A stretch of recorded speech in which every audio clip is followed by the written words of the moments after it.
आमच्या उल्हास माझा न्यूज चॅनलला सबस्क्राईब करा, बेल आयकॉन दाबा आणि पहा उल्हास माझाच्या बातम्या सर्वात आधी आपल्या मोबाईल स्क्रीनवर। आज SRA बद्दल या चिकनगर यादीमधले जे बिओले येतात त्या बिओलांना आपण एक समोर बसण्यासाठी जागा दिलेली आहे आणि नागरिकांना एका ठिकाणी मॅपिंग करता यावं यासाठी हा कॅम्प आपण आयोजित केलेला आहे। पण या ठिकाणी गोंधळ नागरिकांचा मोठ्या प्रमाणात होत आहे, कारण की नागरिक स्वतःहून जर बिओलोकडे गेल्यानंतर त्यांच्याकडे त्यांचा यादी भाग नसतो, त्यांचा सिरियल नंबर नसतो, त्यासाठी नागरिकांना परत तो यादी भाग शोधावा लागतो, सिरियल नंबर शोधावा लागतो। त्यामुळे मला असं एक या माध्यमातून एक सूचना करायची की जे बिओलो आहेत यांच्याकडे असा कोणता तरी ॲप दिला पाहिजे की नाव किंवा कार्ड नंबर, वायफाय नंबर जो कार्ड असतो किंवा कार्ड स्कॅन करून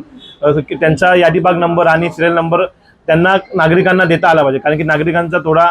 धावपळ होते, कारण की यादी भाग नंबर दुसरीकडनं काढणार आणि मग परत तो फॉर्म शोधायला जाणार। तरी पण आपण आपल्या माध्यमातून आपल्या ऑफिसमधनं जे कोणी इथले माझे मतदार आहेत, माझ्या प्रभागातील असतील, कल्याणमधील असतील, या सगळ्या नागरिकांना आपण आपल्या माध्यमातून जो तुमचा यादी भाग नंबर आणि तुमचा बिओलोचा नंबर आपल्या माध्यमातून देण्यात येत आहे। आमच्या उल्हास माझा न्यूज चॅनलला सबस्क्राईब करा, बेल आयकॉन दाबा आणि पहा उल्हास माझाच्या बातम्या सर्वात आधी आपल्या मोबाईल स्क्रीनवर।